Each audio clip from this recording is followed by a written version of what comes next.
এই গত কয়েকদিন আগে একটা হাদিস পড়লাম যে দুইজন মানুষের লোক আল্লাহ খুব বেশি রাগ হয়, আল্লাহর আবার রাগ কম, কিন্তু দুইজন মানুষের লোকে খুব রাগ হয়।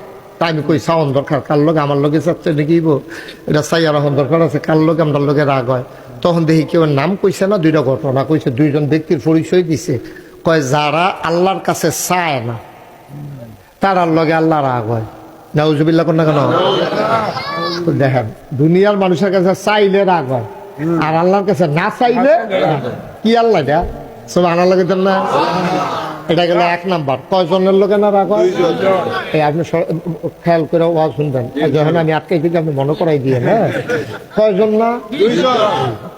একজন গেল কি যাবারা আল্লাহর কাছে চায়, আরেকজন হইল যাবারা সালামের জবাব দিন আসসালামু আলাইকুম কইলে এবারে সুন্দর করে জবাব দেয় না, এবারে একটা ভাব লইয়া থাকে, মনে হয় যেন বইয়া বংশ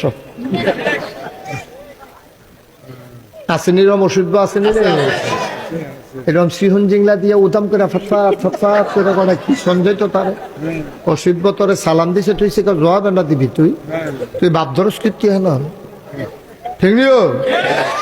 বরং নবীজি কি কয়? নবীজি কয় আপনার যদি কেউ কয় আসসালামু আলাইকুম, আপনি কবেন ওয়ালাইকুম আসসালাম ওয়া রাহমাতুল্লাহ। কেউ যদি কয় আসসালামু আলাইকুম ওয়া রাহমাতুল্লাহ, আপনি কবেন আসসালামু আলাইকুম ওয়া রাহমাতুল্লাহি ওয়া বারাকাতুহু।